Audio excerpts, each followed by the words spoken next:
¿Qué tal? Hoy vamos a abordar lo que es el rectificador de onda completa o también conocido como puente de diodos. En esta configuración, a diferencia del que utiliza solamente un transformador y dos diodos, prescinde del transformador y utiliza en su lugar cuatro diodos. Como sabemos, el circuito rectificador de onda completa realiza la misma función que el rectificador de media onda, pero a diferencia de este último, recupera semiciclos negativos. Lo que en resumen se ha visto con el rectificador de onda completa con derivación central permite tener un mayor porcentaje de valor del voltaje en el nivel de corriente continua. ¿Cuál es la configuración de este rectificador? Bueno, vemos que en la parte izquierda, donde está la fuente y el fusible del transformador, se mantiene igual. ¿Qué podemos observar además de que ahora no aparece la derivación central? Y de hecho, aunque estuviera, no se usaría. Entonces, vemos como la configuración en la que aparecen los cuatro diodos de nosotros como de D1 a D4. Y evidentemente vemos la resistencia de carga. Como sabemos, es una señal senoidal o senoidal y que se deben realizar con dos hemiciclos. Y lo podemos denotar como un hemiciclo positivo y un semiciclo negativo. En esta imagen podemos, bueno, nos vamos a enfocar en la primera parte, lo que corresponde al dispositivo o al semiciclo positivo, en este caso. Podemos ver que en esta condición la fuente de corriente alterna se obtiene a través de esta polaridad y si vemos esta misma se traslada al devanado primario y al transformador y por consecuencia al devanado secundario. Nuevamente vemos que el transformador de D1 no habrá ni reducción ni aumento de voltaje. Y comenzamos el análisis. Esta polaridad que tenemos de salida del transformador va a empujar lo que es la corriente hacia este nodo o punto negro, como lo marcamos en el circuito.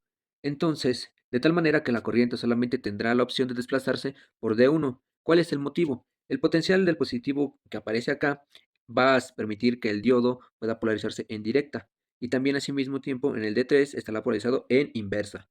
Por lo tanto, la corriente circulará a través de D1 y cuando éste llegue a este punto, la corriente tiene dos opciones para circular, a través de la carga o a través del diodo 4. Pero nuevamente, este potencial, si bien es más bajo respecto a este mismo es más alto respecto a ese punto. Por lo tanto, en el diodo 4 queda polarizado en inversa. La corriente que circula a través de la resistencia de carga y por esta dirección, la polaridad que tiene el voltaje y en los terminales, el resistor se presentará como positivo y negativo. De tal manera, de lo que se ve en el resistor de la carga es la entrega del semiciclo positivo y que sabemos que tiene la misma frecuencia. En este caso también la misma amplitud, porque no hubo una reducción de voltaje como tal. Después de que pasa por la resistencia de carga y llega a este punto a través de la Tierra, y entonces tiene dos opciones, ir hacia el diodo 3 o ir hacia el diodo 2. Sin embargo, en este nodo o este punto, eléctricamente hablando, tiene un potencial más bajo que el de diodo 3. Por lo tanto, la corriente no puede circular a través de este diodo. La opción que le queda, sabiendo que este potencial eléctrico es más alto, en el que el cátodo del diodo 2 circula a través de ahí. Cuando llega a este punto, nuevamente la opción que tiene es regresar hacia el transformador o ir hacia el nodo 4. Sin embargo, el potencial eléctrico es más bajo que el de acá y la corriente no puede circular a través de este diodo. Por lo tanto, la corriente que tendría que regresar a la terminal negativa del transformador. Entonces, ¿qué pasa durante este semiciclo negativo? Bueno, ya sabemos que ahora la polaridad de la fuente se queda de esta manera, bueno, a través del devanado primario del transformador y también se queda con la misma polaridad. Por consecuencia, también la del devanado del secundario del transformador, con esa polaridad empuja la corriente, lo que ahora a través de esta trayectoria, cuando llega al nodo, la corriente de la opción que tiene es circular a través de este diodo para poder ir a la resistencia de carga o ir hacia donde se encuentra la Tierra en este caso. Sin embargo, podemos observar este potencial eléctrico alto y evita que la corriente circule a través de este diodo y que permite que vaya hacia la resistencia de carga. Cuando llega a este punto se observa asimismo un fenómeno. No va a poder circular a través de este diodo, regresando al punto inicial donde fue la polarización directa.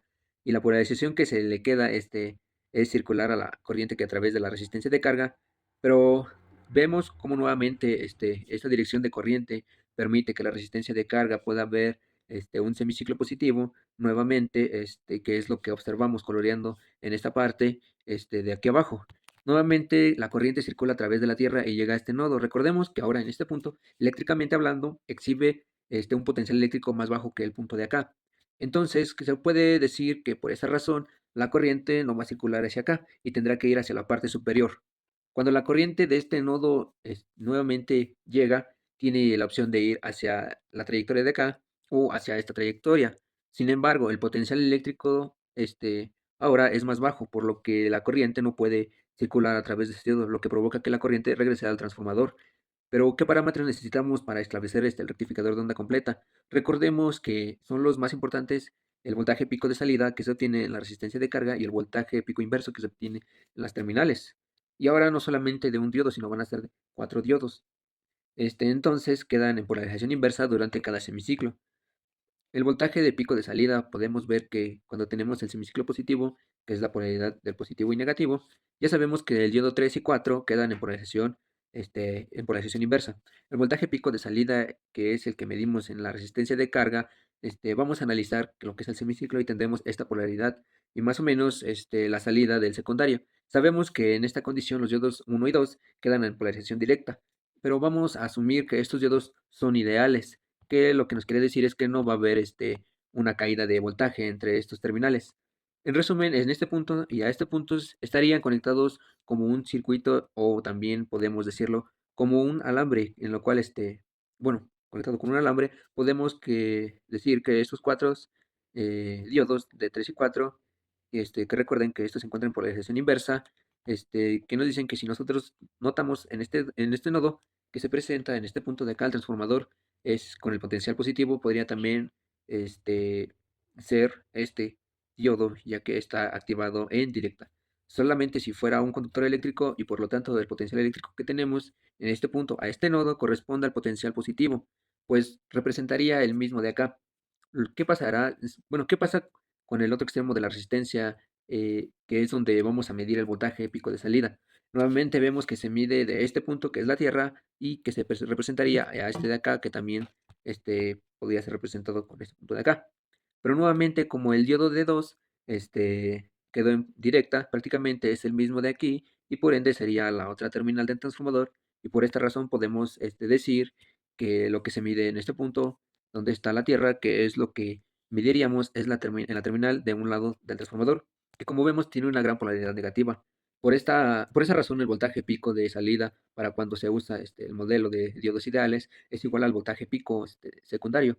Pero si ahora utilizamos diodos reales, tendríamos que tener en cuenta en los puntos de cada uno de los diodos que se puede considerar una resistencia, bueno, se puede restar una caída de voltaje, por en este caso, si consideramos lo que es el potencial eléctrico que tenemos acá. Pero no todo termina en eso, ya que ahora en la terminal negativa de la resistencia que corresponde a la Tierra y que está conectada al punto, que aquí sería el mismo punto. Tendríamos que también restar la caída del segundo diodo para que esta polaridad que quedó indirecto, por lo que es tanto natural, hay que entender que ahora el voltaje que se verá en la carga será si el voltaje pico del secundario será que hay que restar las dos caídas de voltaje. Tenemos en el diodo 1 y en el diodo 2, ¿qué es lo que pasaría con el voltaje de pico inverso? Que sabemos que este es el voltaje que se aparece en las terminales de los diodos que puedan, bueno, que quedan en polarización inversa. En este caso se está abordando en el semiciclo positivo, con esta polaridad de positivo y negativo. Vemos la salida del transformador, o sea, la salida positiva y la salida negativa. Y pues vamos a asumir, usando los tres diodos ideales, por lo que en el diodo 1 no aparece ningún voltaje, ni tampoco en el diodo 2. Con esta polaridad, nosotros vemos y recordemos que en el semiciclo positivo dijimos que esta terminal se podía representar en la terminal que aparece en la parte de arriba en la corriente continua. ¿Y qué es esta terminal del otro extremo del resistor?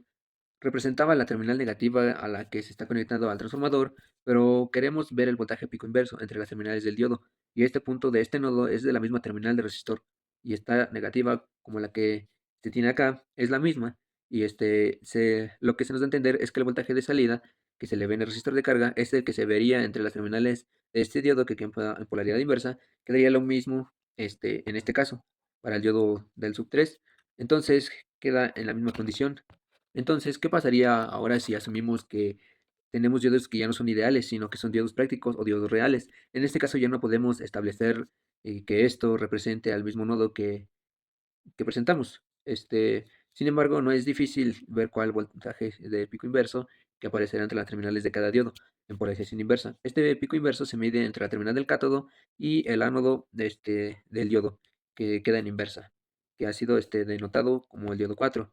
Como vemos en este nodo, este punto representa que la terminal del sector de carga y el del otro lado del diodo 4, vemos que está conectado a este nodo, que la terminal del nodo 4 que sería la otra terminal donde mediríamos, es ese voltaje pico inverso. Y si seguimos la trayectoria, vemos que después de este punto aparece que este diodo se ha hecho en polarización directa.